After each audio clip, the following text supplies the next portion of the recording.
All right. Looks okay. I just hate it when Restream has problems and it just tanks my entire connection. My entire connection. Yeah.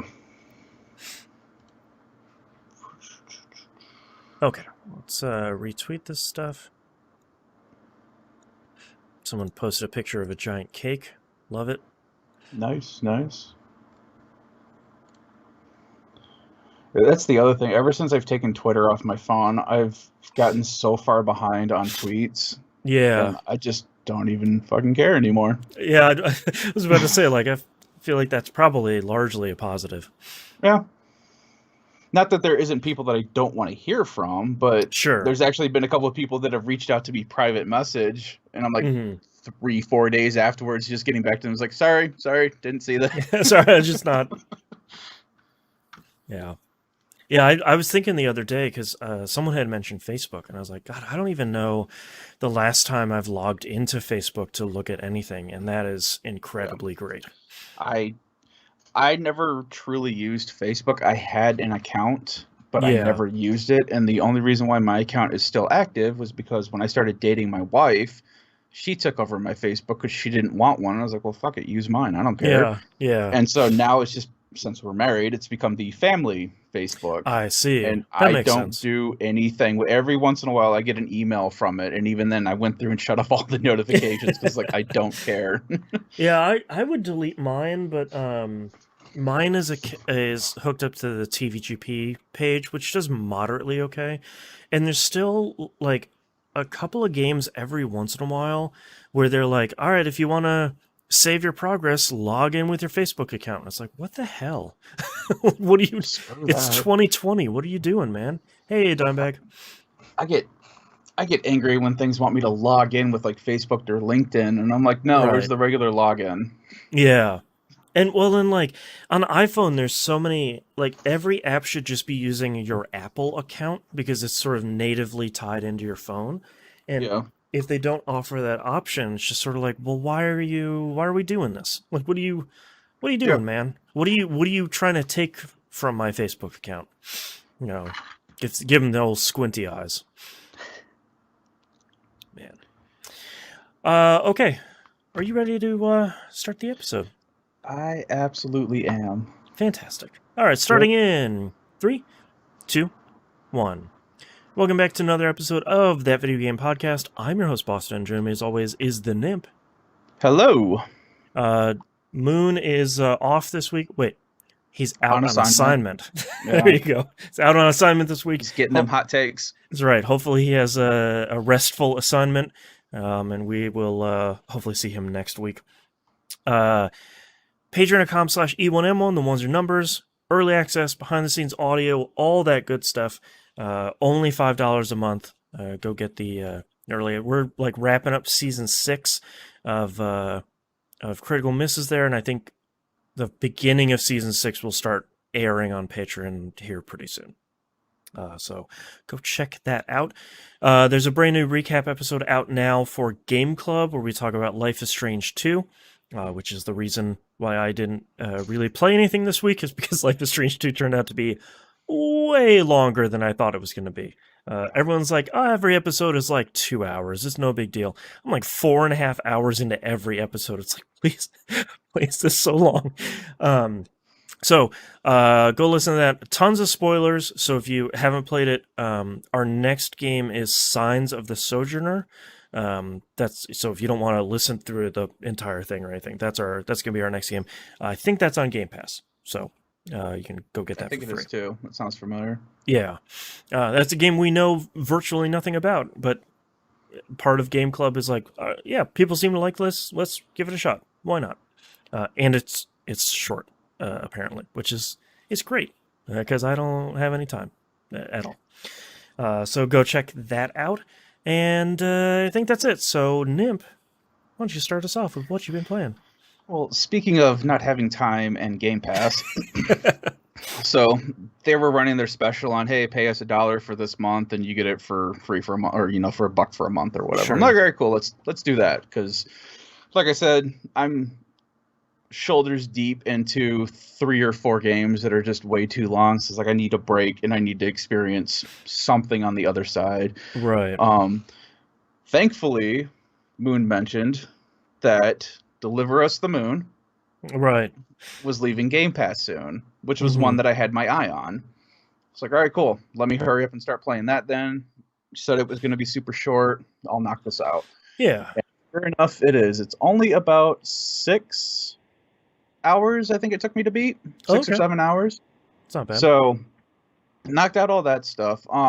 It is really, really fun. Yeah. And hang on, because my headset went out. Second. God. All of these technical issues. Yeah, so this is great. We're having microphone There we issues go. here at the beginning of the show when we first started our call, and we were complaining that Windows audio sort of sucks. So, And it does, and my headset's back. Luckily, all of my recording seems to be fine. So, Great. all right. So anyway, Deliver Us the Moon. Mm-hmm. It's off of Game Pass now. It is a awesome exploration game. Mm-hmm. I was kind of worried that it was going to be like a weird sci-fi in space horror game, because every screenshot of this game, it's dark, it looks kind of gloomy, Right. and like everything's a mess. Like it looks like your classic sci-fi horror of, oh, no one's on the space station, I wonder what happened. Right. You know? It's like, I played Prey, I know what's going on here. Yeah, but legitimately, it doesn't. There's no scary stuff or anything in it. It is just you. You get power gets cut off. You're sent to the station on the moon to figure out what's happening. Right. You explore. You pull up old emails. You pull up data tapes, holograms, stuff like that. You're reading stuff. You're figuring out what happened to everybody there, and it was a great game. I really enjoyed it. Nice. I went through. I actually got all 1,000 achievements on it. Nice. Like I just had to do. I think there was like 2 collectibles I was missing my first time through, wow. and like odds and ends crap. Like, hey, bring this canister halfway through this level, and then you get this achievement kind of thing. Oh, sure. The normal stuff that you wouldn't think of doing kind of crap. Mm-hmm. So I had like 2 or 3 of those achievements that I was like, oh, I'll just knock them out. Why not? It's got chapter select. Yeah, I'll do the work for achievements here and there when I feel like it. Sure. All right. So after playing that, I was like, man, I'm really in the mood for more of these kind of, let's just explore and see what happens. Adventure games sort of things. Yeah. Yeah. So then I jumped into Observation. Oh, yeah. Which is another sci-fi in space. This one is a little bit more scarier, but it's not aliens. So, yeah, right. This game, you are what's called a SAM. You're basically the OS for the space station. And it's this one. Okay. Yep. Yeah. I want to play this one. So I won't spoil anything anyway, but basically how the game starts is your system gets booted up. You have no clue what's going on. Mm-hmm. You find out, and this is a great way to factor in for amnesia, that your memory's been wiped. Oh, there it is. Because the station took damage. Mm-hmm. So you go through like this whole was it Emma or Emily? I think it's Emma. Is one of the astronauts, and she's radioing to you saying, hey, she's stuck in this compartment. You need to let her, you need to open the hatch so she can get through, and you guys can start troubleshooting what's happening. Sure. So, you do that, and you do there's all these little mini games. Some of them are QTE. There's a couple of those in there, but most of them it's just tap this button, click analyze this, move the left stick to the right, wait for it to analyze a thing or whatever. Oh, sure. So it's a bunch of these mini games basically that you're checking out, and you're constantly bouncing between these cameras and these different modules. Mm-hmm. And the cool thing that really stuck out with me for this game is that it has a real 80s feel to it. Okay. It's set in what we would consider to be modern times. It looks like a space station that would be up above Earth right now. Right. But the camera, it feels like a CRT camera when you're looking through the lens, because you're always playing as this AI, and so you only have these cameras for you to look through and for you to be able to interact with these other objects. So you've got the flickering, it's trying to pull tracking. You can see some of the colors are blurring just a little bit, and eventually you end up getting these spheres so that you can be a little bit mobile.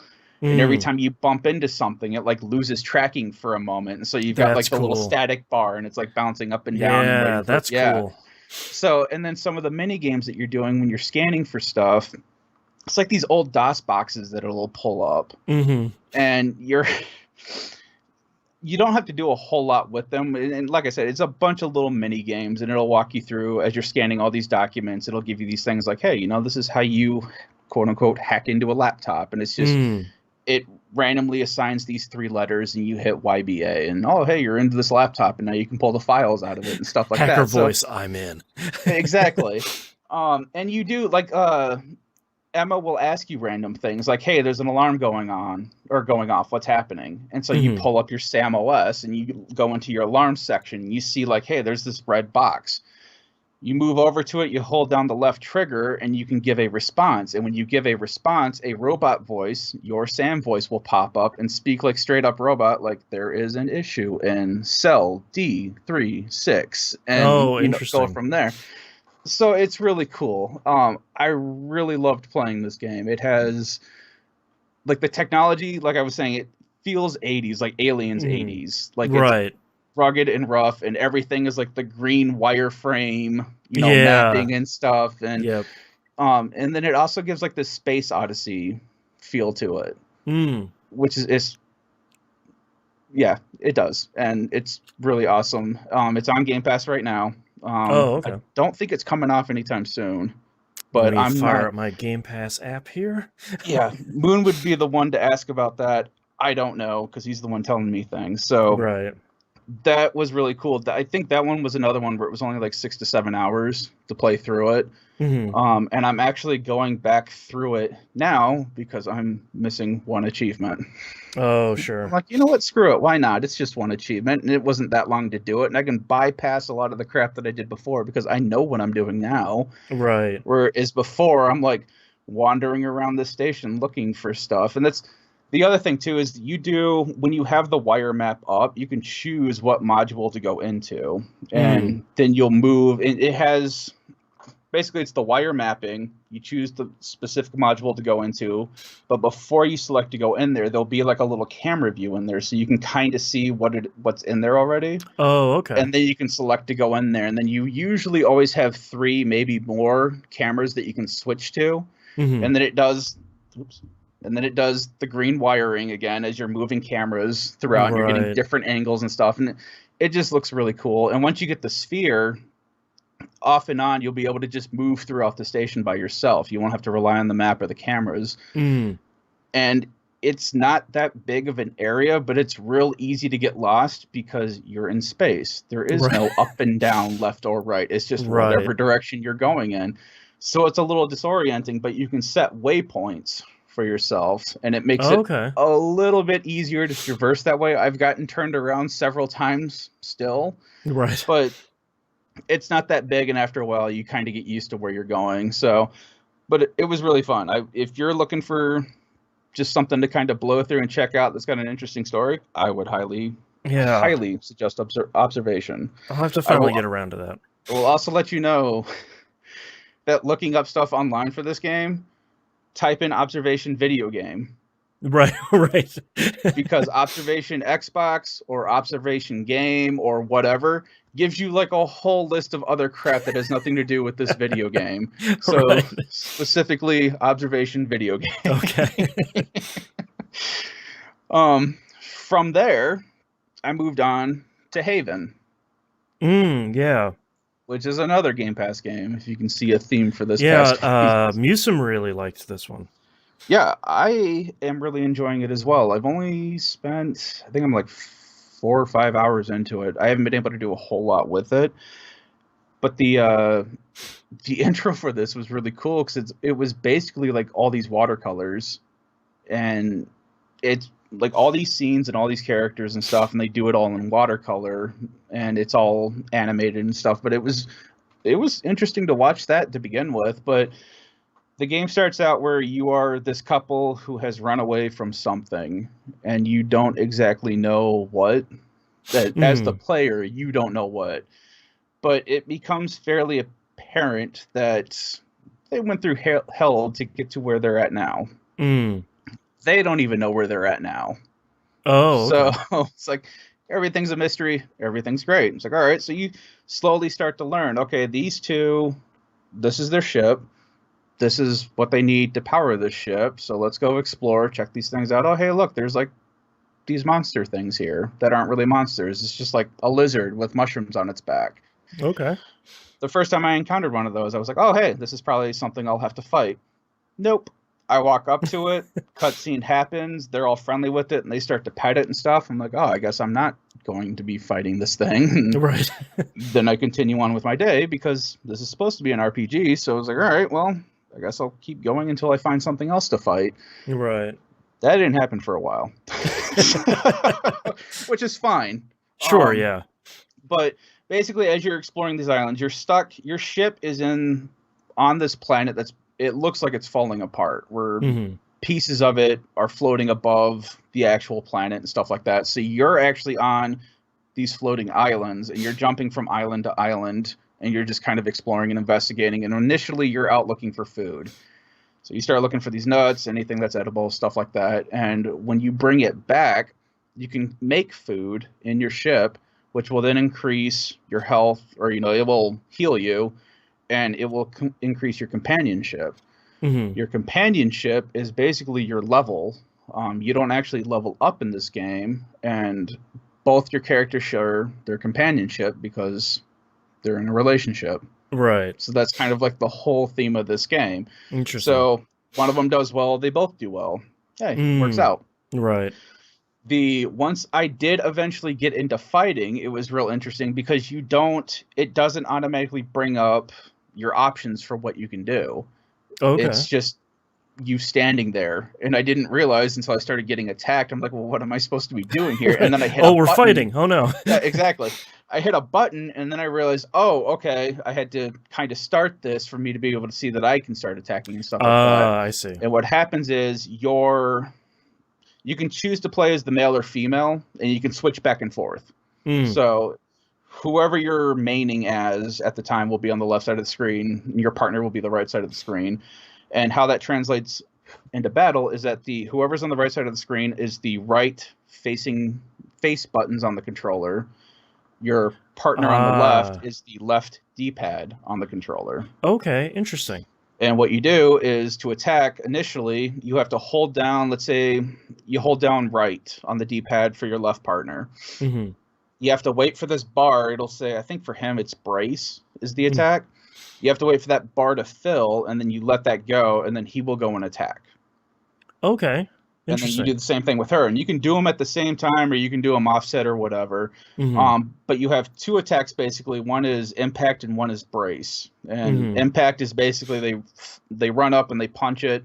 Brace is like they shoot it with some sort of magical laser thing of some sort. It's science. Some sort of space laser. Yeah, exactly. And once you get the enemy or the animal down to some point, because they're basically like rage-induced animals that I'm fighting so far. Once you get them down to no health, they basically like pass out on the field, and then you can do pacify. So you hold down, Y on the Xbox and up for both characters, and you do a pacify move, and it gets rid of the animal's rage, and they go back to being a normal animal. Oh, interesting. And you get your relationship, your relationship XP. Yeah, exactly. And then you move on. And some of the funny things with it is like you fight some of these big things, and after you fight them and you pacify them, they'll start to follow you, and you can turn around and pet them and stuff like that. And feed them. It's like, all right, this is different, but yeah. So at the point I'm at in the game right now, I've managed to level up their relationship to some point where they have more health now. Their attacks do a little bit more damage. And at some point, I've unlocked this ability where if I have them both do like a brace attack at the same time, instead of having their bar fill individually, it now turns into this mini game where there's two...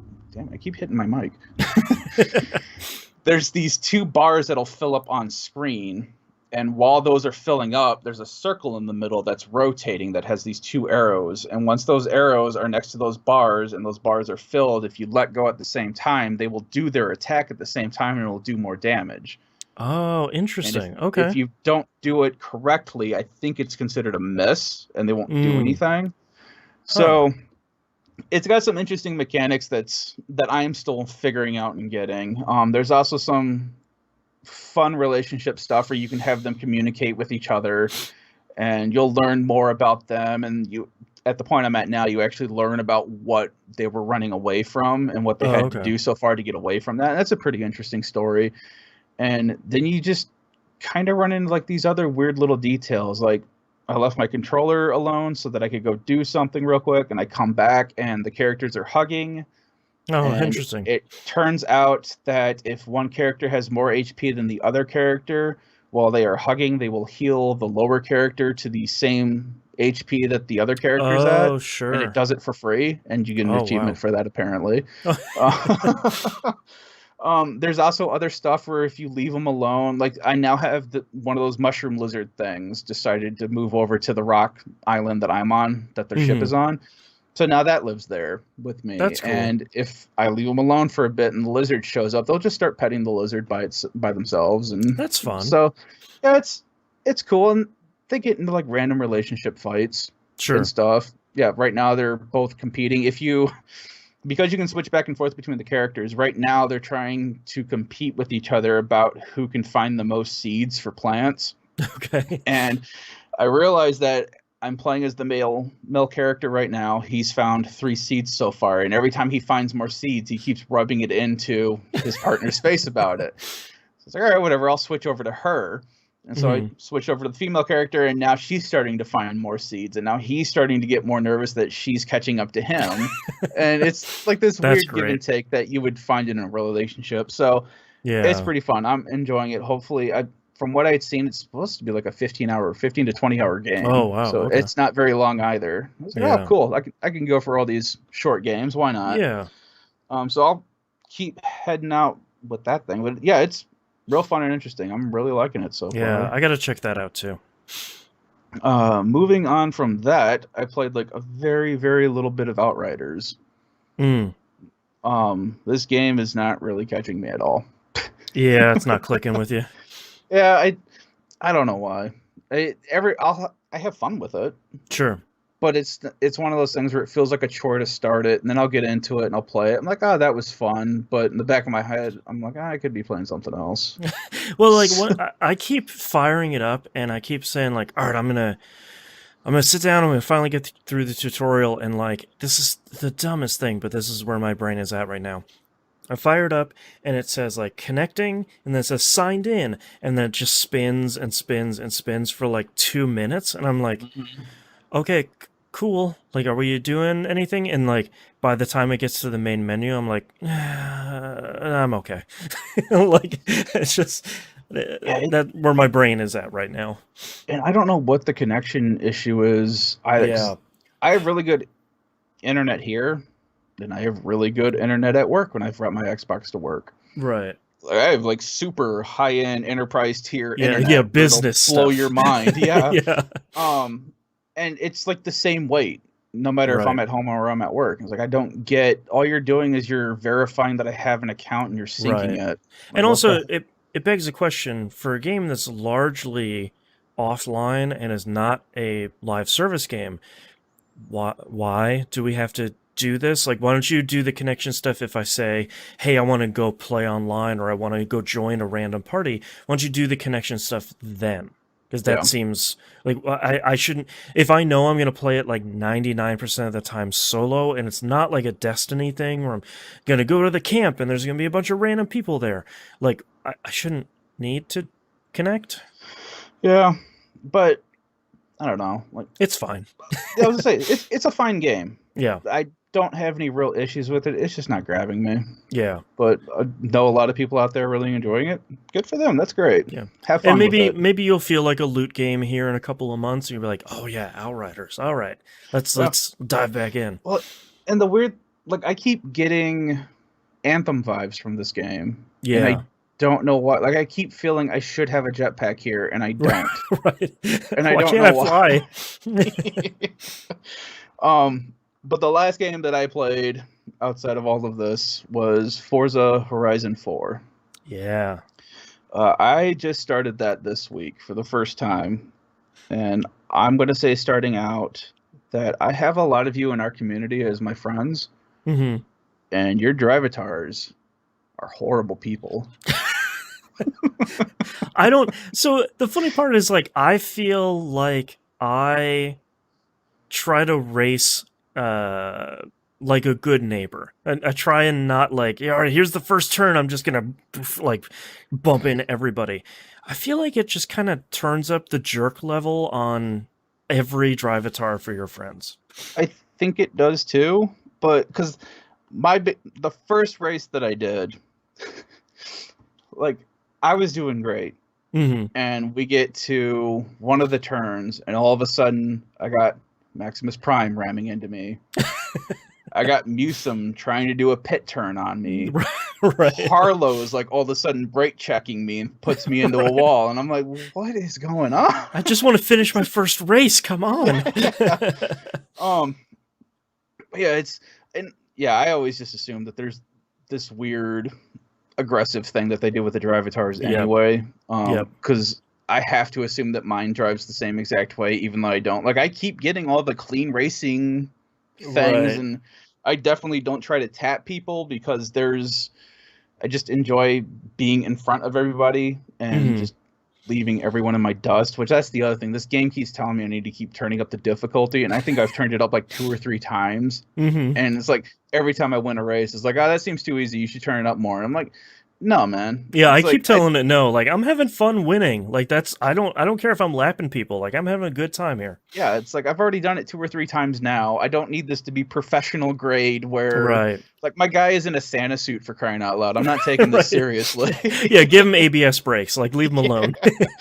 Oh, and that's the other thing too. Like everyone, I know a lot of people always play these games for like the sports cars and stuff like that, but I always Yeah. look for like the dumbest cars that I can get Hmm. into and race. Yep. And right now, I am driving around in a Mercedes Unimog, Oh, which, jeez. if you don't know what that is, it's basically a military truck Hmm. that's massive. Yeah. And I love that thing because it peaks out at 85 miles per hour. Nice. Going downhill, I might be able to hit 89 miles per hour. Right. But that thing is an all-terrain vehicle, so I'm staying at 85 whether I'm on a road, whether I just Hmm. ran through a river, whether I just blew through a bunch of trees in a forest. That thing's Yeah. going 85. Yeah. But man, Man. I love that Unimog. It makes me so Yeah. happy. I like that Oh, they still have like dumb cars like that, where it's like, here's like a two-door Honda Accord, and it's like, okay, great, I drive that in real life. Okay, I'll drive that. I went through and bought like my very first car was a 1985 Volkswagen Scirocco. Right, right. And that's they always only have the 81 model, and I don't know why, because the Wolfensberg 85 model was supposed to be like the racier model or whatever. Mm, So I was like, all right, I bought the 81 model, and then I see that they have like the 2014 version of the Scirocco. I'm like, well, I'm buying that. yeah, come So on in too. Get in the and then garage. after that, it's like, oh, whatever looks cool, you know. Hmm. But since I've played at least a little bit of all of the Forza games. I think I've had like 50 some odd spins on the super wheel and the regular Oh wheel God, and yeah. all these other cars and stuff. So it's like I have this garage full of cars. I Right. haven't even won like my second race yet. So Hmm. like now I'm just like, all right, I have an Audi whatever TT or whatever this is. Yeah, let's Yeah. max that out and have fun with it. And Right. then I see like this dumb little bumble van. Then I'm like, that looks stupid. Let's go race that. Come on in, buddy. So I've been messing around. I've got what I just got into spring, I believe. I just finished up the winter season. I'm now in the spring season, or Okay. getting ready to go into the spring season. Right. So I don't know if that means anything. I've bought like 3 houses so Yeah. far. If I remember correctly, each week is a different season. So Okay. like it resets on like Monday or Tuesday or something. Um, This one right now, it's telling me that once I get to a certain amount of influence, I can do like a race and it'll up the season by one. oh yeah, the tutorial has you do like all 4 seasons. Does you do like a race or two, and it's like, all right, let's check out Yeah. summer. It's like, okay. Okay. Yeah. So that's what I'm still doing right now. And there's still Mm. odd stuff. I just realized that the barns are still in this one from 3, Yes, they are. Yeah. which is great because my wife loved doing that. So I got, I think, what was it? The Nomad buggy or whatever was the thing Hmm. that she loved driving around in. So I got that, pimped it all out, got it in Nice. purple. I'm just, here you go, baby. Yeah. Have Here, fun looking for these have cars fun. for me. Yeah. God, there's so many barns in this one too. Man. Well, and it was some. It also mentioned something about a drone that Yeah, you I have a haven't touched. Yeah, in your menu, you can deploy a drone essentially to just like fly just above you to kind of look around at the terrain around you. Something you'd usually use the camera mode for, where it's like, I know a barn is around here. Let me just fly my Oh, drone just okay. to get like a bird's eye view of things. That's what I figured. It was either just like an extra look, like an extra camera to Yeah, look through, or it was actually like scanning and be like, oh, hey, there's like this photo thing, or here's a right. jump over here, or something that you can look at. But Yeah. yeah, that's it. It's just me and my Unimog. Just riding across Europe. I also have the Halo horn on that thing, Yep. which I'm a little disappointed that I have to hold down the horn to hear the whole thing, but Oh, okay. still, it's pretty awesome busting through a wall and you just hear burr, burr, burr, burr. Yeah. But that's all I've been playing this week. All right. I bought, I'll just show it here on stream. I bought one of these Backbone One controllers for the iPhone. Nice. That finally came in this week, and this was very handy as I was playing a lot of Life is Strange 2 lately. So I've been messing around with that this week. It works.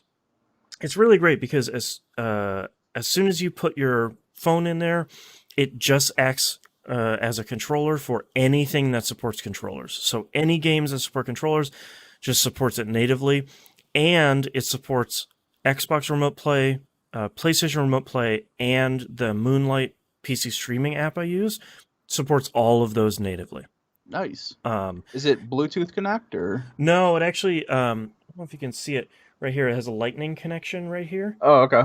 So you just kind of like extend it. You put your phone in there and clamp it down Is on that there. is that high enough you can keep your case on your phone still, or do you have to strip that? So for my phone, I have like a super thin Oh, okay. case. So mine is okay, but for most people, you're gonna have to pull the case off, put it in there, and then kind of take it in and out. Um, but it has all four shoulder buttons. It has both sticks. Both sticks can click in. Has a really solid. It feels a lot like the the Switch I analog was gonna say sticks. they look like they look like Joy-Cons. Yeah, they look a lot like Joy-Cons, except they have like a little bit of they're a little bit thicker, so it feels a little bit more natural to hold Got it. some meat there. Yeah, um, and it has one of the things I like the most is this orange button here that has the Backbone logo on it. Essentially, when you put this on your phone and you push that, it opens up the Backbone software, and there's like friends list and game captures and stuff, but that doesn't really matter. Um, what you do is you find a game that supports controller, you fire it up, and you push this orange button. It opens the Backbone software and adds it to the Backbone software. So that app at this point is kind of your hub for here are all the games you have installed on your phone that all support controllers. So you can Oh, that's launch nice. them straight from that software that you can navigate with the controller itself. Um, and it supports remote play and all that stuff. And most importantly, it has a lightning pass-through connector here and a 3.5 millimeter headphone jack here. So Cool. you can use whatever headphones you'd like, which is great. Apple, cough, cough, cough. So I've had it here for a couple of days, and I played the majority of Life is Strange 2 remote play to my PS5, and it never had an issue. It just the only issue I had was like the first day I was playing it, because it feels a lot like a Joy-Con. I kept hitting the circle button to accept because I was like, oh well, yeah, that's A on the Joy-Cons, and so I had to rewire my brain there for a little bit to say like, no, this is just a regular controller. Like, don't worry about Nintendo's weird controller issues. Yeah. But so far, really great. I'm really the major thing I wanted to use this for was just laying in bed and playing stuff, remote play on like PS4 and my Series X, or PS5 and Series X. Because like you can pair controllers to your phone, and like that works fine, but like where do you put your phone? I have like a clamp on my bedside table, but that Yeah. never really worked well. And there are those like little holders that people sell where it's like it clamps onto your controller and your phone sits in there, and I never was really super interested in that. And this works really well because the buttons aren't loud, there's no lights coming off of it or anything, and it connects right to the sides of my phone, so I can just hold my phone like normal. And so far so good. Things are pretty good with that. I used to have the problem because I've got like a gooseneck for my bed too that I put my Switch into, and I don't know why, but not holding it up above my face for some reason, having that and hold the Switch and my hands down with the Joy-Cons, for some reason that would give me vertigo. Like I didn't have control of the screen for some reason. Right, yeah, because it's like it's supposed to be connected and your brain's like, freak out, man. Yeah, it's like all you're doing is laying there and naturally looking in that position, but it was like, oh man. Oh, here we go. All right. Wow, yeah. And the only game I played this week, other than games for other shows, is Isaac Repentance. I played as much of that as I can this week, trying to unlock a whole bunch of stuff. So I finally beat the mother fight, which was way harder than I was expecting it to be.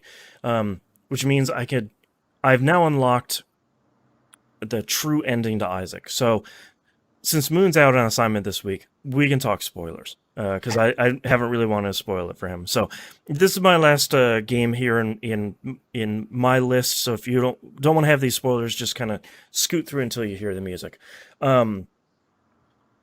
So essentially, after you beat that, you can start the path to home. So the big part about Isaac is you're kind of descending down the basement, and to fight Mother, you have to go on the alternate path. So during the first couple floors, there'll be a different doorway out of the boss room where you can kind of go to the next room and then go down an alternate path.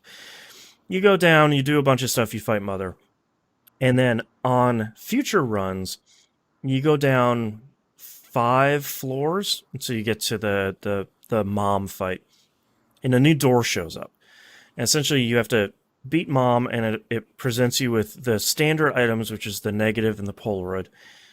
Pick one of those up and teleport out of there, put that picture into the door, and then essentially you pick up an item that has you go back up through the floors you just cleared to go up 1 floor from where you started. Okay. The main house. Yes, it is actually. Yeah. It's Isaac's. It's essentially like your bedroom and your mom's bedroom. Believe it or not, I've played this game maybe twice. Yeah, you're pretty much getting it. Yeah. Yeah. So essentially, you get to fight the true final boss. It's a really cool experience. You get the actual final like true ending of Isaac, which is really, really good. And also is very much like, yes, we're done with Isaac at this point. Like that ending makes it very clear. But, and here's kind of the big spoiler here. When you start Repentance, there are 15 characters, and there are 2 additional ones to unlock, Bethany and Jacob and Esau. Oh my god, the messed up thing about this game is that there are actually 34 characters in this game now, because essentially, if you do this extra thing as you're sort of going back up to home, you can unlock an alternate version of all 17 characters. It's called the Tainted version. Oh, jeez. So these are nuts. Like the amount of content they've put in this game is insane. So like, if you just take Isaac, he's like your default character here. When you start with him normally, after you've unlocked some stuff, he has the D6 that will let you reroll items on item room pedestals. When you play as Tainted Isaac, he doesn't start with that, and he can only hold 8 items at a time total through like active and passive items. But you can select which items in your 8 inventory slots you want to eject or kind of replace with something else. So it's this, you're like super min-maxing your run, where it's like, oh, well, this item is going to give me like a little bit faster speed than the other one, so I'll trade this one for that other one. And it turns into this thing where it's like, you better know every single item in this game, and you better know like exactly how to maximize all of them. It's like a fine-tuned machine that's Yeah. very easy to mess up. Yes, very much so. Tainted Eden is really interesting. Eden, you get a token for her every time. The standard version of Eden, you get a token for her every time you beat Mom. You spend a token to start a run with her, and she starts with a random loadout of active items and passive and trinkets and stats. So it's just kind of like you hit the random button and you start playing.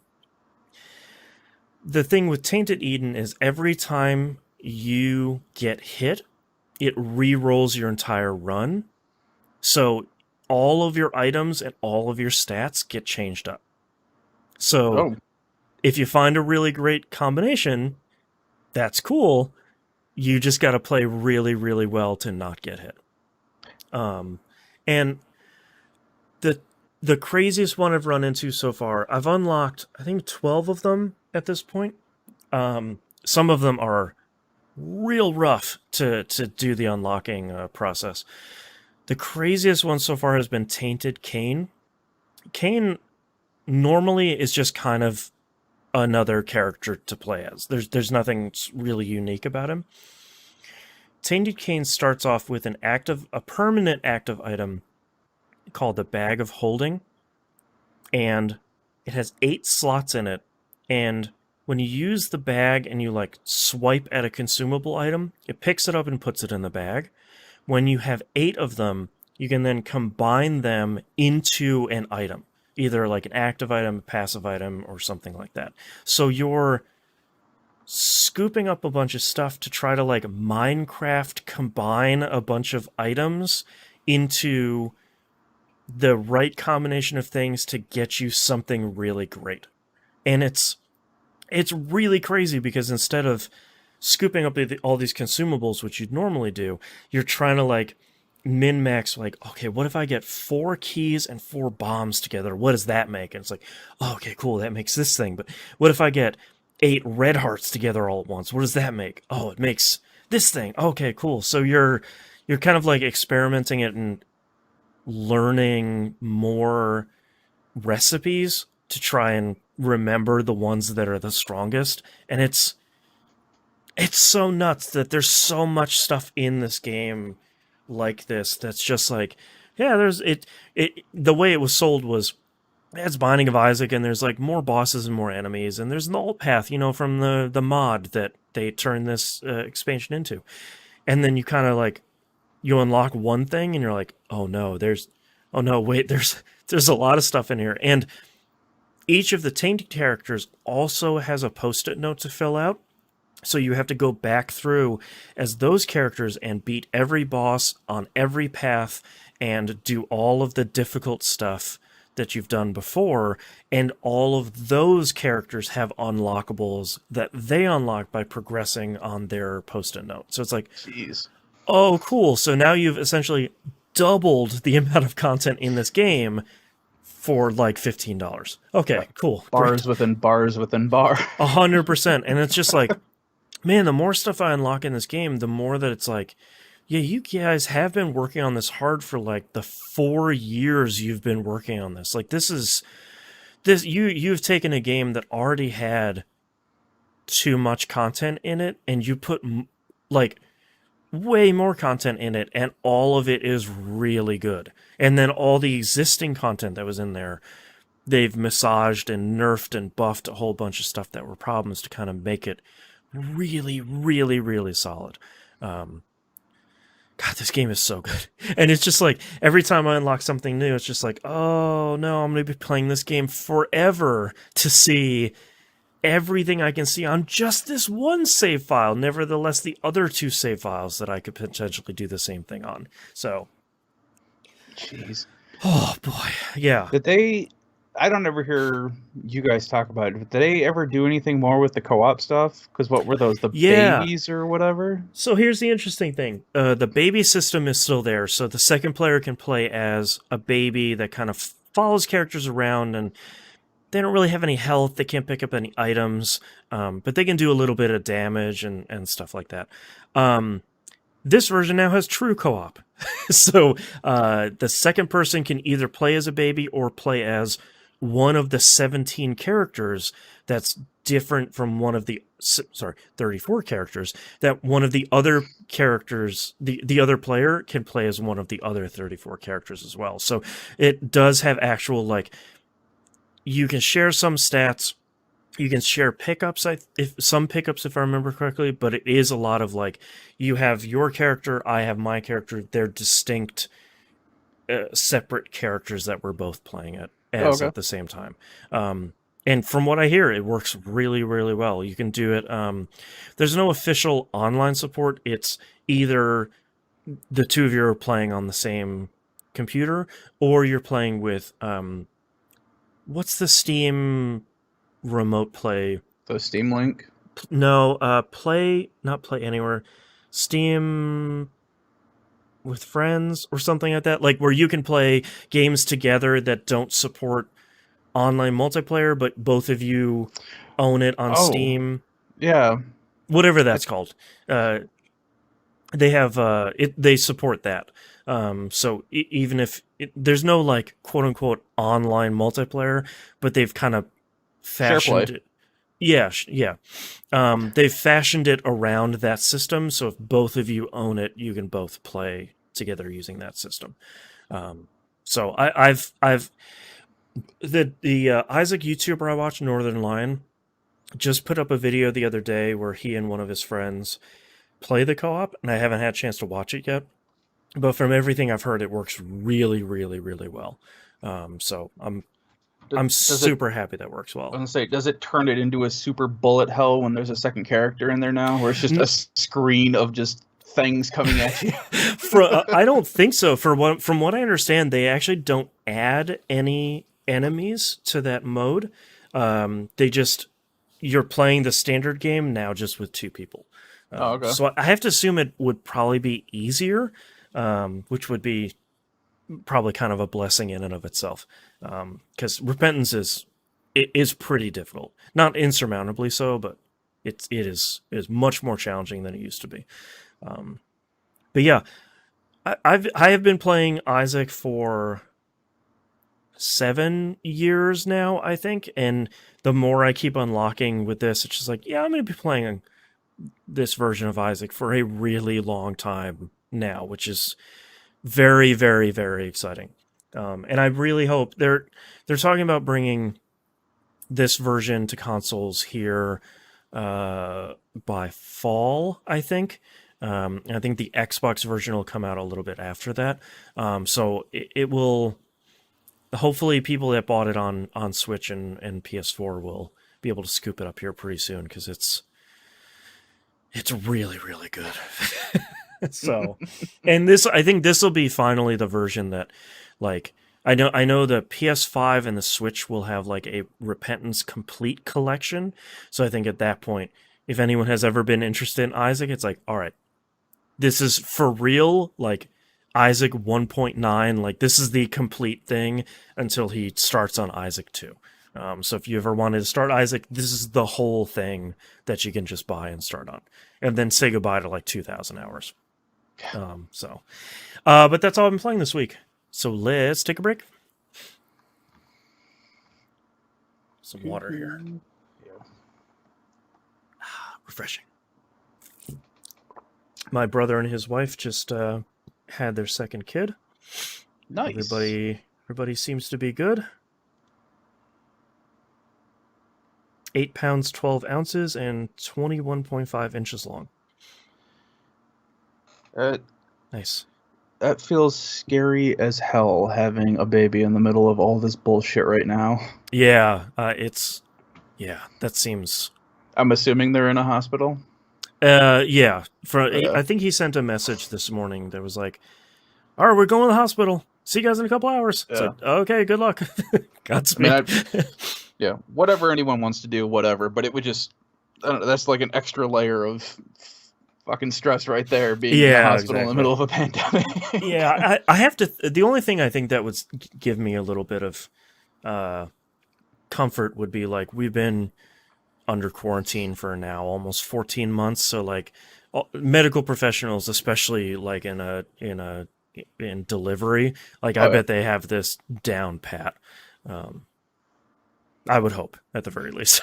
it's not an issue with the medical professionals as much as the people who aren't taking it as seriously as the rest of us. Yeah, yeah, yeah, 100%. Okay, you ready for the second half here? I I am. say half when it's probably going to be about 5 minutes, Eh, but that's okay. They can't all be 2 hour long. That'll be that'll be uh, that'll be the end of the year. I was going to say that's going to be E3, but LOL. what was I say? Next week, neither of us probably have to be here. Moon will probably have so much stuff to talk That's about. right. Yeah, we'll just turn on the cameras and step out. Yeah, Yeah. take a nap. Yeah. All right, starting in 3, 2, 1. Let's talk releases for the week of April 19th, 2021. MLB The Show comes out PS4, PS5, Xbox One, and Series X. This is Game Pass day and date on the Xbox side of things. It is $70 on the PS5, which is quite a price difference. Yes. Boy, yeah. But I'm not like a big baseball guy. Like I live here in San Diego, so like we have an okay team. I grew up in Cleveland, where we have never had an okay team. Well, um, so we'll go to games every once in a while. Like it's fun to go to the stadium. Um, I might check this out because I've always heard the show.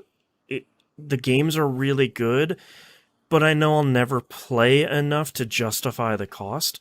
But if it's on Game Pass, like, yeah, maybe I'll check it out for a couple hours. Look at it in 4K. Like, we'll see. Push the Series X a little bit. Um, even then, though, sometimes because I think this is the one that's supposed to be more of a simulation than arcade, isn't it? yeah. Because the Yeah. other one, oh, I don't remember the. There was that one that Moon really likes on Xbox. That's a little bit more arcadey, and they're kind of moving towards simulation. They just put out the third one last year, and I don't remember the title of that. But yeah, this is more of like a serious, not like Power Star Golf. They're Yeah. not like an arcadey thing.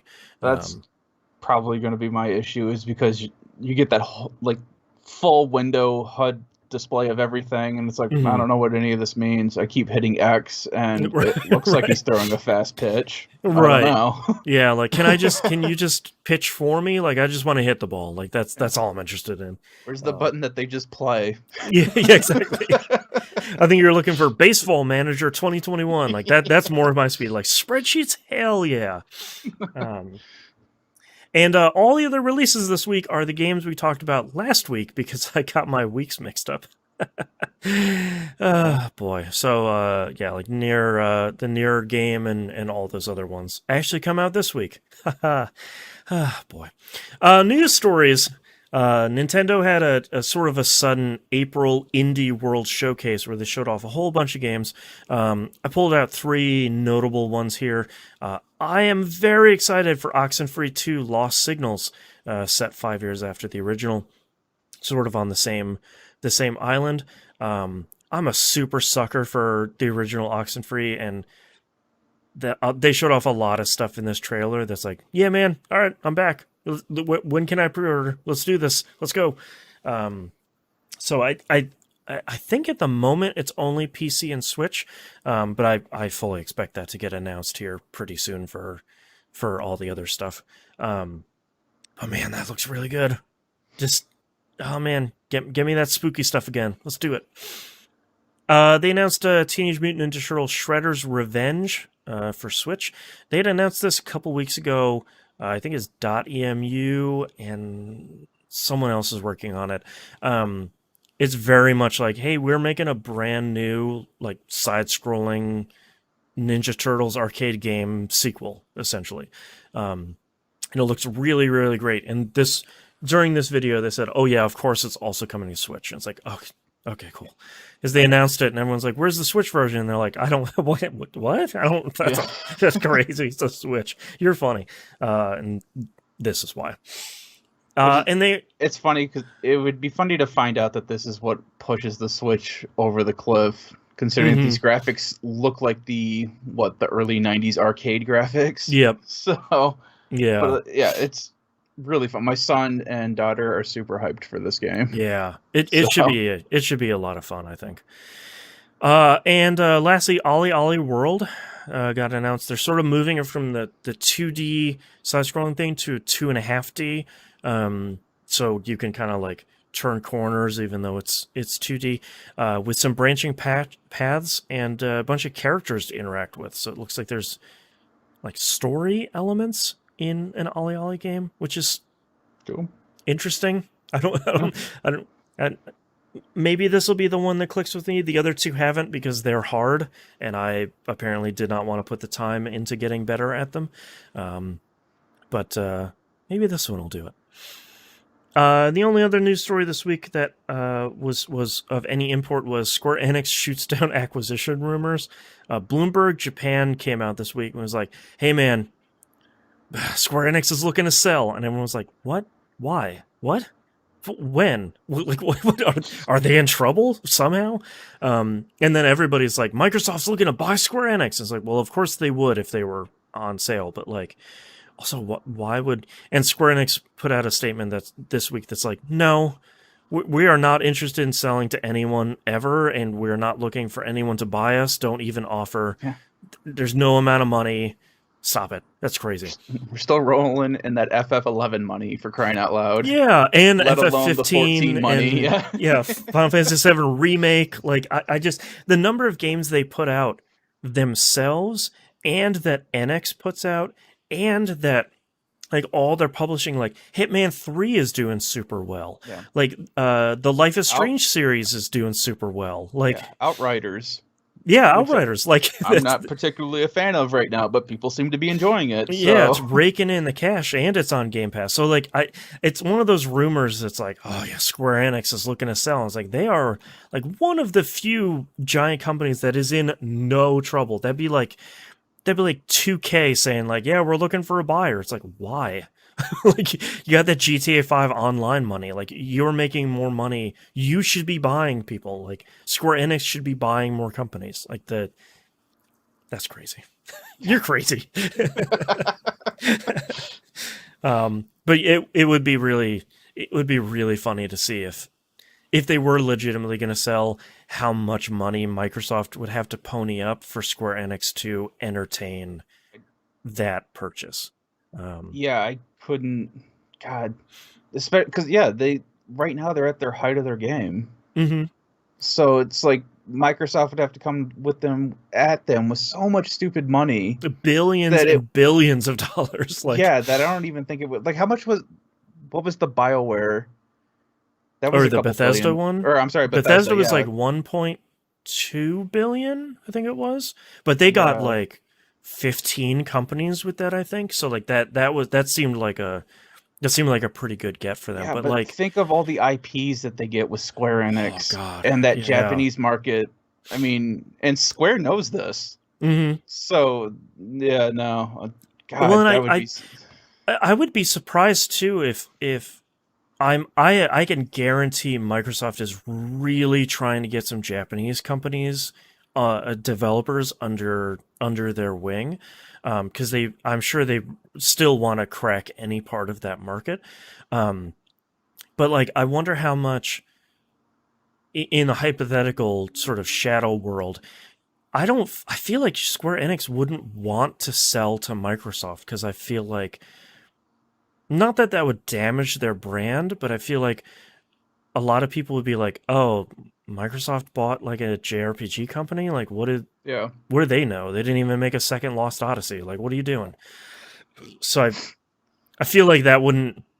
Square Enix would be like, all right, who's number two? Like, who else do we have? Anybody else? And Microsoft, ooh, me. And they're like, any purchasers, anyone out there? There's a bid going. I mean, that would be a really good get for anybody, but that would just 100%. be crazy. Yeah. I mean, it was a huge deal when Square bought Enix. And we're just like, what, Final Fantasy guys bought the Dragon Quest guys? Like, what the hell? Thankfully, that has largely worked out for both companies, but like, Well, I don't know. The biggest fear too, because everyone was like, "Well, what's going to disappear then? Final Fantasy or Dragon Warrior?" Right, and I think nobody realized that it's like, no, we want to make double the money. Yeah. We want to keep making both of the biggest JRPG franchises. Like, we're gonna buy Atlas here next. Like, we want all three of the biggest JRPG franchises. But yeah, I don't know. That's one of those rumors where you're like, no, come on. Like that one's too out there to even really think about. And thankfully, if that was like a leftover April Fool's joke yeah, that someone started. Yeah, Wendy's is buying Square Enix. Just like, exactly. Wait a minute. Yeah, and your Chocobo burgers here. That's right. Yeah, there's like, and even like Square Enix's press statement was like, no. Come on, guys. Like, you believed this? Like, we have enough people calling us like, no, for real. Stop. Come on. We're doing fine. Please wait for Final Fantasy VII Remake Part 2. Yeah. But that's all the news stories we have this week, and we don't have any questions this week, so that's our episode. Thank you very much for listening. You can visit us at tvgp.tv. Everywhere to find and follow us in the right, it's on the right side of the page. Patreon.com/E1M1. The ones are numbers. Already talked about all the cool stuff you get. If you sign up, you can help me pay for the show. If you want to see where all the hosting and the software and all that stuff, all the raw costs of that stuff, it's on the Patreon page. You can see that if you're not a patron, or if you're a patron. And if you are a patron, thank you. If you're not, I understand. Times are tight. Still, we're still under quarantine. Life sucks. Yeah.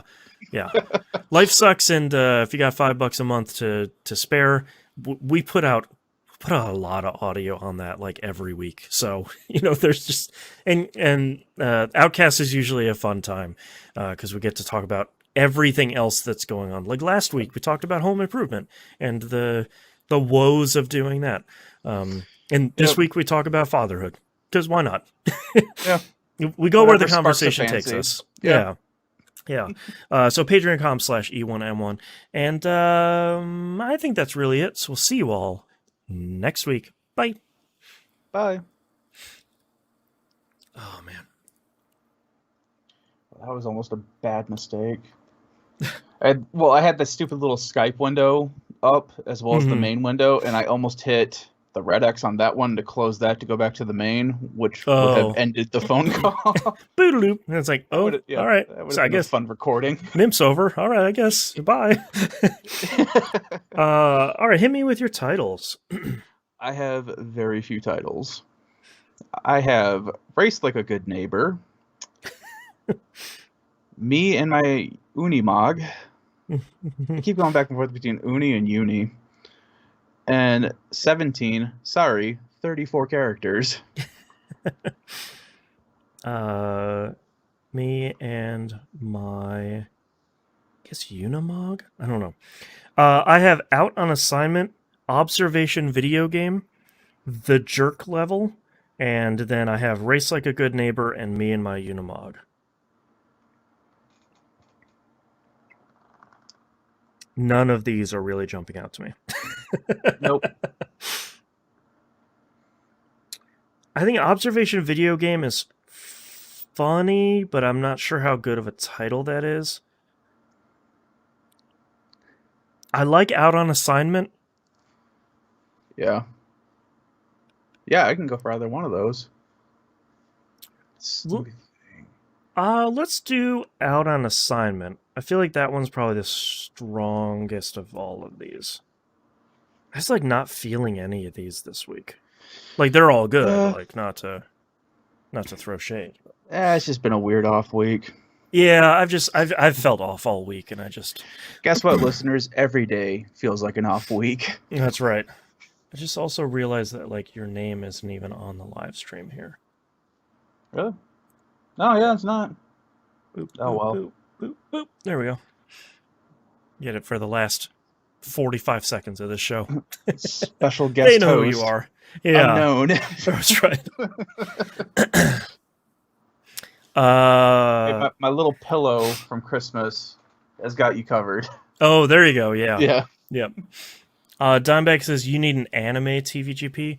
Man, don't even give me ideas for other shows. This is you're feeding into the part of my brain that's just like, yes, one more show. Let's watch all of Bleach. I have enough issues trying to binge what we have for DC right now, and if you throw anime on top of that, I would start getting storylines mixed up. Yeah. It's like, oh, wasn't it awesome that one time Naruto beat the crap out of Supergirl? And right. It's like, wait a minute. And then the Flash showed up, and they were talking with Bakugans, and right. Oh man. Although I just found out too, apparently Yu-Gi-Oh has like a new. I never watched the Yu-Gi-Oh animes, yeah, and I didn't either. Barely played the trading card games, but I just realized recently that they have a whole new Yu-Gi-Oh show that came out. Oh no! I was like, I didn't even know that was still a thing, honestly. Jeez, yeah. But apparently it was popular. Like, I'm looking at it, and they've got like 6 or 7 different, like they go into the 5th dimension kind of weird anime card game stuff. I'm like, huh, okay. So apparently they're doing really well for Konami, assuming that Konami still owns them. No, that's true. Okay. Are you ready? Yeah, what was our title? Out on Assignment. Thank you. Got way out in the weeds on that one. Yeah, that's all right. Like we said, just going where the conversation takes us. All right, starting in 3, 2, 1. This is That Video Game Podcast, episode 704 for April 19th, 2021. Out on Assignment. And if you're a Patreon subscriber, Moon will tell you all about it. All right, thank you so much, everyone, for hanging out with us on the live stream. And thank you very much for listening. We'll see you next week. Bye.